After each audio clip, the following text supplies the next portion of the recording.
todos. Queremos hoje estudar o capítulo 12 de Hebreus, iniciarmos, o capítulo 12 de Hebreus, e vamos estudar hoje Hebreus 12, os versículos 1, 2 e 3. Apenas 3 versículos, e nós queremos ver o que Deus tem para falar ao nosso coração neste dia.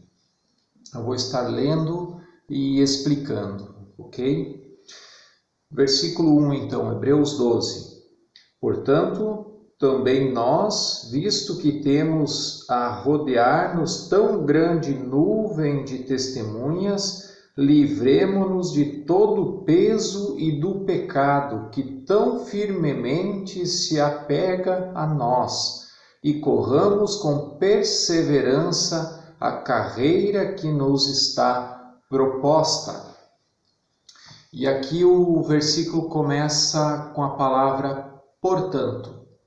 E a palavra portanto quer dizer que algo veio anteriormente, E o que nós temos aqui anteriormente, Nós temos que lembrar do nosso último estudo, que nós falamos o finalzinho aí do capítulo 11, do versículo 30 ao 40. Nós estudamos e nós vimos que muitos cristãos, muitos na época do Antigo Testamento ainda, sofreram muitas perseguições, que não foi fácil. Vai dizer que eles sofreram apedrejamentos, eles foram cortados a fio da espada, serrados no meio, andaram errantes sem ter nada seu, se vestindo com peles de animais, Então não foi fácil, e é isso que o autor de Hebreus está falando. Lá no passado não foi fácil, lá teve muitas dificuldades, portanto também nós temos rodeados aqui uma grande nuvem de testemunhas, falando justamente desse sofrimento por amor a Deus, o sofrimento por amor a Cristo. E aqui ele vai lembrar então aos hebreus aquilo que estava ainda na sua lembrança, a perseguição à igreja. Tempo de Nero, a gente já comentou em outros estudos aqui da carta de Hebreus, onde que Nero, o imperador romano, perseguiu muitos cristãos, fazendo atrocidades, colocando eles no Coliseu para serem mortos por leões e aí por diante. A história conta, você pode também pesquisar um pouco sobre estes fatos, Mas ele está tentando lembrar: olha, nós estamos rodeados de uma nuvem de testemunhas que mesmo no sofrimento não negaram a Cristo. E aí ele vai dizer: livremo-nos de todo o peso do pecado. Nós precisamos nos livrar do pecado, que é um peso extra que muitas pessoas carregam. O pecado, então, ele, segundo esse texto bíblico, ele nos traz um grande peso, um peso nos ombros desnecessário, que nós carregamos muitas vezes por vontade própria. O que carrega com si esse peso do pecado, ele tem grandes problemas, e começa tendo problemas físicos, problemas psicológicos e problemas espirituais. O pecado causa isso, E talvez você conhece alguém que tenha carregado muitos anos, por consequência do pecado, mágoas, E isso traz uma consequência desastrosa para a pessoa.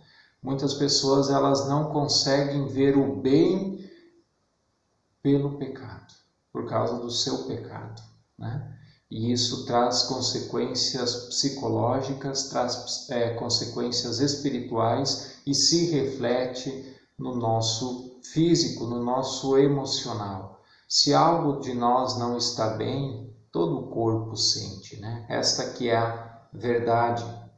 E o autor pede então para que nós nos livramos deste peso desnecessário, nós não precisamos estar levando esta carga. Nós não precisamos. Na verdade, o pecado, quem coloca o peso do pecado nos nossos ombros somos nós mesmos. O pecado nós que cometemos, né? Não é verdade? É o nosso erro. Mas nós não precisamos carregá-lo a vida toda. E é essa aqui a grande sacada, né? Aqui está, como se diz por aí, né? O pulo do gato, né? Nós não precisamos estar carregando esse peso desnecessário. E o autor vai dizer para nos livrarmos deste peso. Por quê? Porque nós temos que correr uma carreira. E vai dizer, corramos com perseverança a carreira que nos está proposta. E essa carreira já é uma carreira difícil por si só. Jesus, ele nunca disse que seria fácil. Pelo contrário, Jesus sempre deixou muito claro que nós teríamos que negar o nosso eu, que nós teríamos que carregar uma cruz todos os dias, que nós seríamos perseguidos por causa do seu nome, mas diz assim, se alegrem, bem-aventurado é aquele que sofre pelo meu nome. E ele disse que no mundo nós passaríamos por aflições, mas ele nos dá o escape, e ele sempre diz, tem bom ânimo, eu venci o mundo, eu te ajudo, eu estou aqui do teu lado, eis que estou convosco todos os dias, Jesus diz. Ele não nos abandona, e é isso que o autor de Hebreus está tentando falar, olha, vocês estão correndo uma carreira que por si só já é difícil, e aí vocês vão levar mais um peso extra, o peso do pecado. Nós não precisamos dele, vamos deixá-lo, vamos largá-lo, né? E assim poder ter essa perseverança nessa carreira, nessa corrida que nós estamos tendo. E Jesus nos ajuda a carregar o fardo. Ele diz, vinde a mim todos os que estáis cansados e sobrecarregados, que eu vos aliviarei. Jesus está pronto a nos ajudar, é só nós querer, é só nós deixarmos. Nós temos que nos deixar ser ajudados por Jesus. E como que isso funciona? Nós temos que nos achegar até Ele. Por isso que o autor vai dizer assim, livramo-nos de todo o peso e do pecado que tão firmemente se apega em nós e corramos com perseverança a carreira que nos está proposta. E agora vem então o verso 2, que diz o seguinte, olhando firmemente para o autor e consumador da fé, Jesus, o qual em troca da alegria que lhe estava proposta, suportou a cruz, sem se importar com a vergonha, e agora está sentado à direita do trono de Deus. Olha só, nós temos que deixar o pecado, nos livrar do peso do pecado como? Olhando para Cristo, o autor e consumador da nossa fé. Jesus deve ser o nosso alvo, por isso olhar para Cristo. Aliás, uma das definições do que é o pecado é justamente essa, errar o alvo. O pecado é errar o alvo. E nós temos que estar com os nossos olhos fixos em Cristo, né? Em Jesus, ele vai dizer olhar firmemente, quer dizer, os nossos olhos têm que estar fixos no objetivo que é Cristo, para que nós não viemos a errar o alvo, a nos desviar. E é essa a ideia que o autor está colocando aqui. Ele é o autor e consumador da nossa fé. O que quer dizer isso? Quer dizer que tudo começa com Jesus, ele é o autor é aquele que cria, né? Antes da criação só tem uma tela em branca, pensando no autor de um quadro, né? Há uma tela em branca e ele vai criar algo. Então, Jesus é o início de tudo e o consumador. O que é o consumador? Aquele que finaliza todas as coisas, né? E por isso que ele diz que ele é o alfa e o ômega, o início e o fim. tudo começa com Cristo e tudo acaba com Cristo ou em Cristo, ok? E vai dizer que Jesus, ele mesmo troca a alegria que estava proposta e ele suportou a cruz sem se importar com a vergonha que estaria sofrendo, né? E em troca da alegria suportou a cruz. O que quer dizer isso, né? Nós temos que entender que Jesus, ele estava com Deus na criação. Desde a criação, Jesus estava ali. E João, no capítulo 1, vai dizer que no princípio era o Verbo, falando de Jesus, né? E o Verbo estava com Deus, e vai dizer que tudo foi feito por intermédio dele. E ele se fez carne e habitou entre nós, né?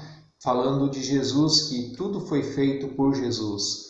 Lá no início, na criação, se nós formos olhar em Gênesis, quando Deus vai falar do homem, ele vai dizer no plural, façamos o homem à nossa imagem e semelhança. Quer dizer, existia mais alguém com Deus. Quem que era? Era Jesus. Jesus estava ali presente, né? E ele estava ali com Deus. E ele trocou a alegria pela cruz. Como assim? Como que a gente pode entender? Como ele estava com Deus, nós temos que entender que a crucificação de Jesus, ele começa muito antes da cruz. A crucificação de Cristo começa no seu nascimento. Quando ele trocou, deixou a sua glória, todo o seu poder como Deus, e agora vem habitar o mundo como homem. Imagina você, o mundo todo foi criado pelas mãos de Jesus, tudo que nós enxergamos, observamos, o universo, as estrelas, os planetas, as galáxias, a Terra com toda a sua complexidade, né? O homem, o ser humano, os animais, as plantas, tudo foi criado através dele. E agora ele resolve vir ao mundo como um bebê, aonde precisa de cuidados, precisa de alimentação, precisa quem dá banho, precisa todas as limitações de um bebê, de um ser humano. Agora Jesus está carregando, né? Por isso que a palavra de Deus diz que ele deixou o esplendor da sua glória e veio habitar como homem. E eu quero ir para o texto de Filipenses 2, 7 ao 11, que vai falar justamente isso. Diz assim, Filipenses 2, 7 ao 11. Pelo contrário, ele se esvaziou, assumindo a forma de servo, tornando-se semelhante aos seres humanos, e reconhecido em figura humana. Ele se humilhou, tornando-se obediente até a morte, morte de cruz. Por isso também Deus o exaltou sobremaneira e lhe deu um nome que está acima de todo nome, para que ao nome de Jesus se dobre todo o joelho, nos céus, na terra e debaixo da terra, e toda língua confesse que Jesus Cristo é o Senhor, para a glória de Deus Pai. Jesus, ele deixou essa alegria dos céus, se esvaziou de si mesmo e agora assume a forma humana. E diz o texto que ele vai da morte até a morte de cruz. E é isso que o autor de Hebreus está falando. Nós temos que olhar para esse consumador da nossa fé. Por quê? Porque ele veio, deixou toda a sua alegria e veio sofrer até a cruz, até uma vergonha, né? Sem se importar com a vergonha. Mas ele vai acabar esse versículo dizendo, mas agora está sentado à direita do trono de Deus. E que maravilha! E o texto de Filipenses, como nós lemos, ele vai dizer que toda língua vai confessar e todo joelho vai se dobrar perante Jesus. O detalhe é você vai fazer espontaneamente ou por obrigação? Se você dobrar o teu joelho agora, espontaneamente, e confessar com a tua língua que Jesus Cristo é o Senhor, você vai ter o perdão dos pecados, como nós vimos aqui antes. Esse peso do pecado vai ser aliviado, Jesus vai estar ajudando a percorrer este caminho, esta carreira que nos é proposta. Mas se caso você não quiser fazer isso, né? E talvez você pense, isso é bobagem, isso é besteira, isso é historinha, a Bíblia não tem valor nenhum, saiba que um dia por obrigação você vai fazê-lo. Porque a Bíblia diz, e é bem clara, que todo joelho se dobrará e toda língua vai confessar que Jesus Cristo é o Senhor. Só que ali já vai ser tarde. Ali já vai ser a consumação. E ali vai ser tarde. Ali ele não vai mais te ajudar a carregar. Você sofreu em vão. Infelizmente. Infelizmente. Seguindo o versículo 3 de Hebreus 12, vai dizer: portanto, pensem naquele que suportou tamanha oposição dos pecadores contra si mesmo, para que vocês não se cansem nem desanimem. Ele, Jesus, suportou tamanha oposição para que nós não precisamos nos cansar. Ele fez isso por mim e por você, para nos ajudar. Para que nós não nos cansemos, é só deixar essa carga para Jesus. Ele faz o convite: vinde a mim, você que está cansado e sobrecarregado, que eu, Jesus Cristo, eu vou te aliviar, eu vou te ajudar. Tomai sobre mim o meu jugo, que é leve, é suave. Jesus faz o convite para você hoje. Vinde a mim. Venha, descarregue a tua carga. Eu quero te ajudar a percorrer a tua carreira, a tua jornada. A tua jornada pode ser melhor comigo. Não uma jornada, uma carreira solitária, mas pode ser acompanhada comigo. E como é bom poder contar com a ajuda de Deus, com a ajuda de Jesus. Isso é maravilhoso. E vai dizer para que nós não desanimamos, justamente por isso. Uma caminhada a dois é muito melhor do que uma solitária.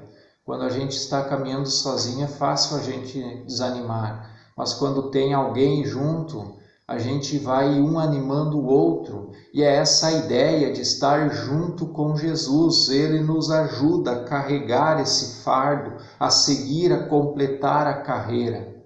Como Paulo disse: combati o bom combate, completei a minha carreira, a minha jornada, mas sempre eu guardei a fé. Jesus, ele quer andar comigo, Jesus quer andar com você. Você precisa permitir, você precisa querer, você precisa pedir para Jesus. E ele vai estar presente na tua jornada, na tua caminhada. Ele quer nos ajudar a carregar esse nosso fardo. Ele é o único que pode tirar os nossos pecados dos nossos ombros. Ele é o único. Ele, somente Ele e mais ninguém. Fica nas tuas mãos aquilo que você quer fazer com o teu pecado. Você quer continuar carregando ou você quer deixar nos pés de Cristo? A escolha é sua. A minha oração é que você entregue a tua vida aos cuidados daquele que pode realmente te ajudar, Jesus Cristo, o autor e consumador da nossa fé. Entrega o teu caminho ao Senhor. Entrega a tua vida a Cristo. Faça uma oração. Dobre o teu joelho e confesse com a tua boca, com a tua língua, que Jesus Cristo é o Senhor. Mas muito mais do que confessar que Jesus Cristo é o Senhor, peça para que Ele seja o teu Senhor, que tem uma grande diferença. Eu dizer que Jesus é o Senhor e dizer Jesus é o meu Senhor. Aqui que está a diferença. Você quer que Ele seja apenas Senhor ou Ele seja o teu Senhor? A escolha, mais uma vez eu digo, está em tuas mãos. Que Deus te abençoe e que talvez esse estudo faça com que você pense um pouco e reflita na carreira, na tua vida, na jornada que você tem tido, né? E que ainda tem pela frente. E se está pesado, se está difícil, peça ajuda, que Ele vai te ajudar. Deus te abençoe, em nome de Jesus.